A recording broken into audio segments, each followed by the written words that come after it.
to this second day of Streams conference based physically here in Stockholm at KTH and aired around the world really these days, this week. My name is Otso Kortekangas. I'm a postdoc scholar here at the Division of History of Science, Technology and Environment at KTH in Stockholm.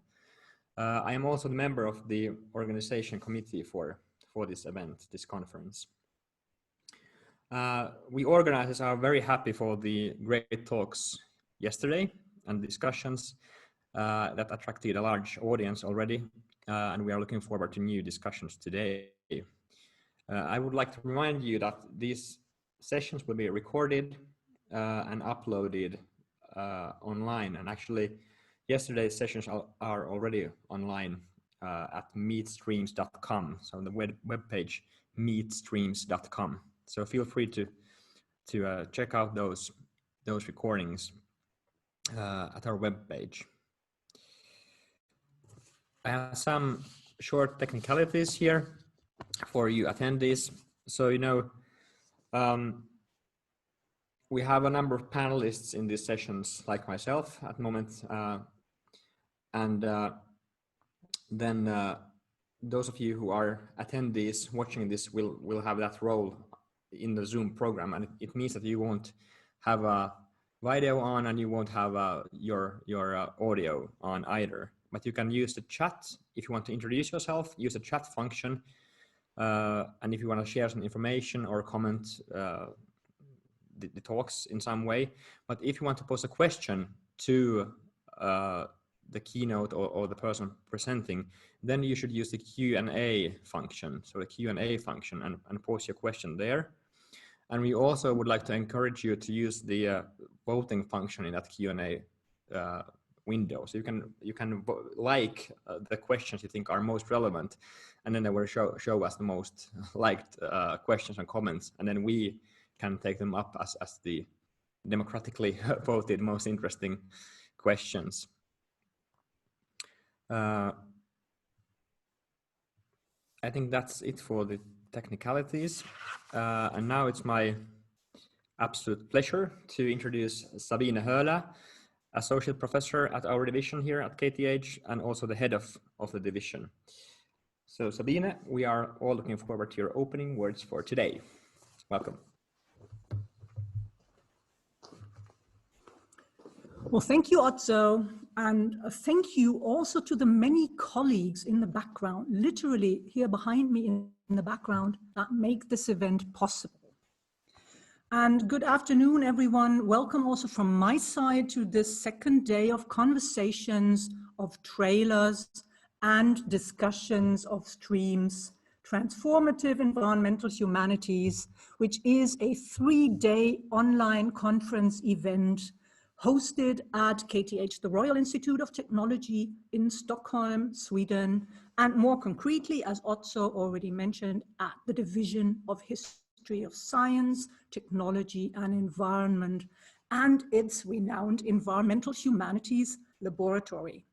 My name is Sabine Höhler, and it is my great pleasure as the head of division and also as the head of the Department of Philosophy and History here at KTH to open this second conference day. And I will use the opportunity to speak a little bit about what the subtitle of our Streams conference, Transformative Environmental Humanities, has meant for us here in Stockholm, and more specifically about how the environmental humanities have transformed us as historians. I will conclude with a few words then about today's exciting schedule. I read two meanings into the notion of transformative environmental humanities. One is rather descriptive. It's a descriptive understanding of an academic field under change.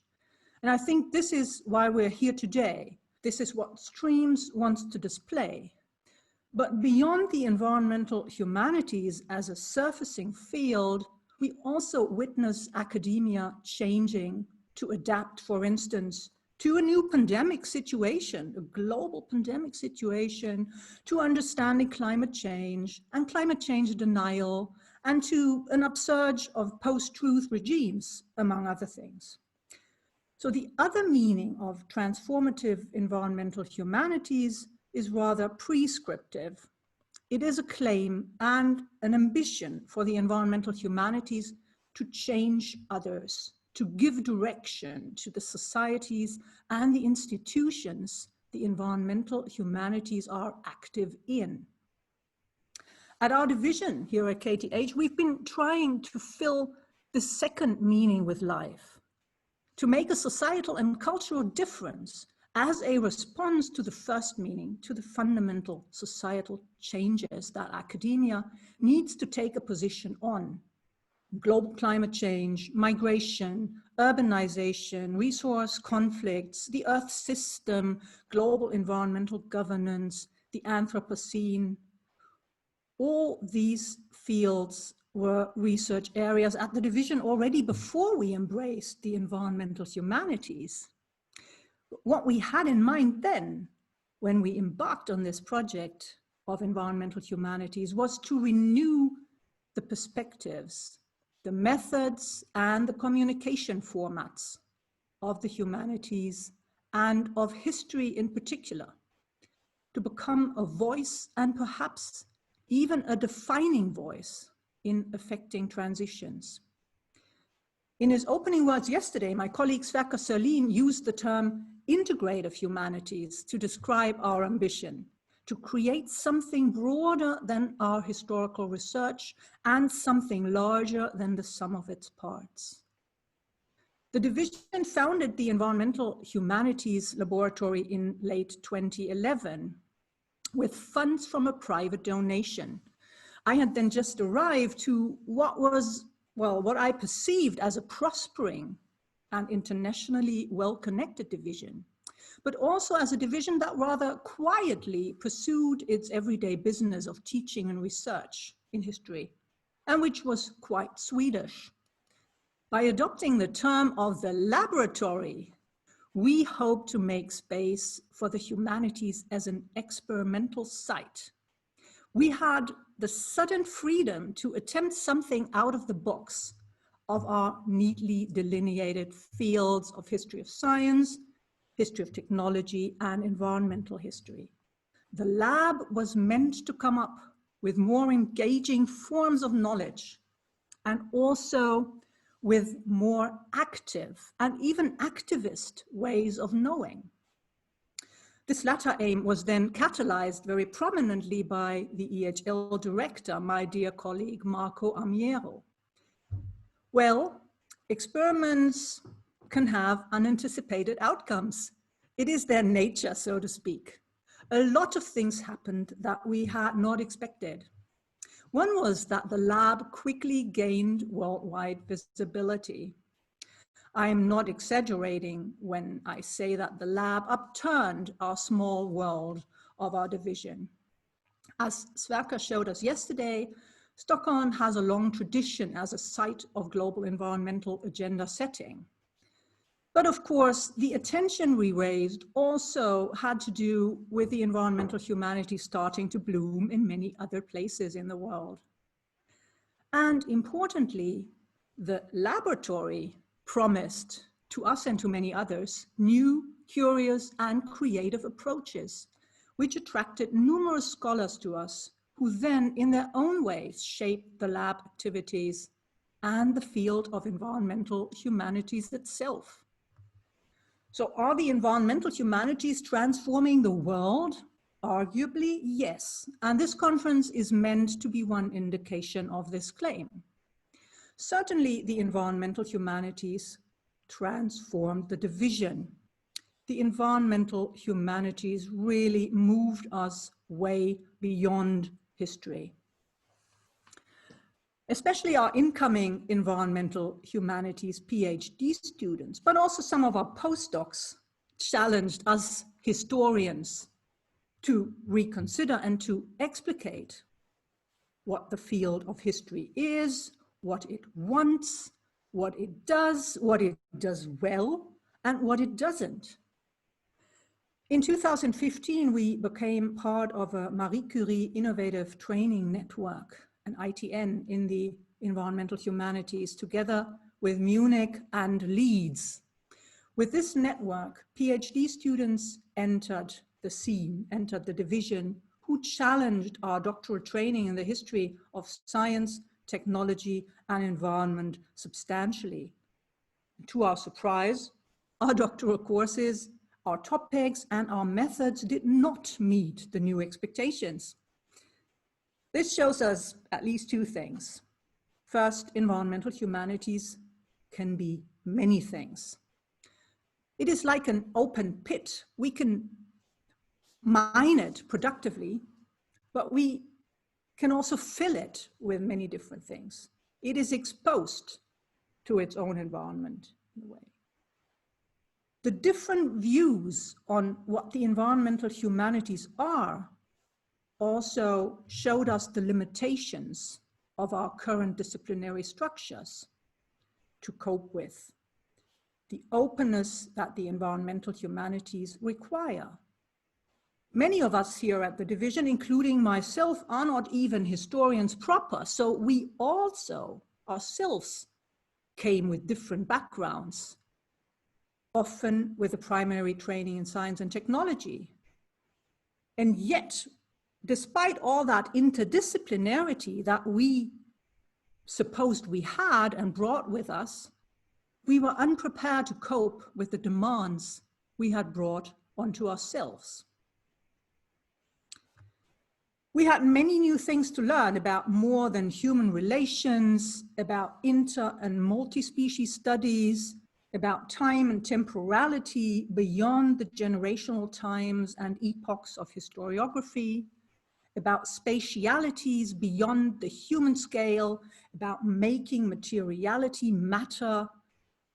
I dare say we are all environmental historians now in so many ways. In the epoch of the Anthropocene, in whatever way we choose to position us to this new notion, and specifically at our division in Stockholm, we all do environmental history in one way or the other. We learned to make our normative positions of research more conscious and more explicit. We strove to go public more than we had done so before, with clearer and more explicit transformative missions and with different types of media, not as sort of end of pipe knowledge dissemination solutions, but by engaging with actors beyond academia in formulating research questions and then in the actual research. We sometimes painfully learned to employ sources beyond text and to work actively with methods beyond historical textual analysis. For instance, with visual culture, with images, with film, with literature, with objects, with exhibits and exhibitions, with hands-on field work, and with poetry and creative fiction, with artistic and performative research, and also with our activist research. We managed, I dare say we thrived, despite the many collegial arguments we continue having.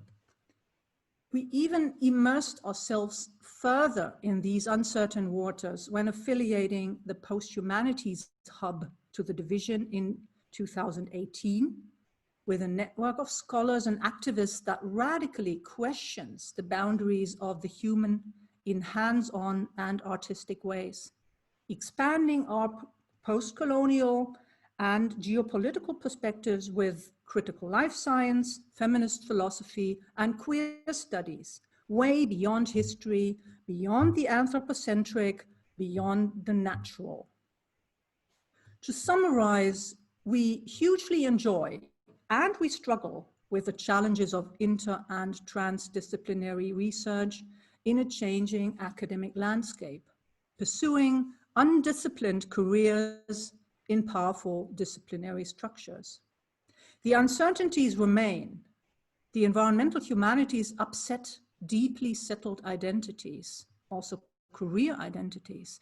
They come with still unclear career paths. They require new connections and relationships. At the same time, the opportunities multiply, as our conference is meant to show. Streams unsettles the mainstream by collective efforts of remaking our academic homes into more comfortable places that we enjoy inhabiting together, and at the same time by allowing the discomfort of constant review to enter. These issues, I believe, will also become apparent in today's discussions. And now I'd like to say a few words about today's schedule that is ahead. And note that all the times are Stockholm times. And also, as Otso already said, please check the stream's website for further information. At 13 to 14 hours Stockholm time today, so right after this opening session, we will see eco-critic scholar Isabel Perez from Spain in conversation with James Ogude, director at the Center for the Advancement of Scholarship at the University of Pretoria in South Africa. Their session is titled Ubuntu and the Principle of Co-Agency in African Ecology. And this session will tackle the concept of Ubuntu or co-agency and how to employ relational principles in times of global pandemics and environmental crises, regarding environmental and social justice and regarding justice between species. At 14 to 15 hours Stockholm time, we will have the opportunity to see the Post-Humanities Hub in action in the form of a trailer for their stream Feminist Post-Humanities, More Than Human Arts and Multi-Species Futures. So please meet the team around Cecilia Osberg, who is a guest professor here at the division, and immerse yourself into their projects between art and archaeology in the session, The Post-Humanities Hub Submerged at Art Lab Gnesta. And last but not least, at 15 to 16 hours Stockholm time, we will host the forum discussion, Journals and the Remaking of Scholarly Fields. As panelists, we will welcome 3 journal editors, Dolly Jørgensen, who is the editor of the journal Environmental Humanities, and Mark Hersey and Stefan Brain, who are editors of the journal Environmental History. So we have 2 journals meet that represent 2 fields which, from my view, overlap to some extent, but which also gain new ground, both of them. We're looking forward to the editors' reflections on their ambitions with these journals, on the relations of environmental humanities and environmental history, and on the added value of adding journals in a diversifying academic landscape. And with that said, I would like to thank you very much so far, everyone out there. I hope that you will enjoy today and today's session. And to return to Otso's remarks at the beginning, do not forget to comment in the chat function and to pose your questions in the Q&A. And with that, I leave you to a short break, and we're back at 1 o'clock sharp Stockholm time. See you very soon. Thank you.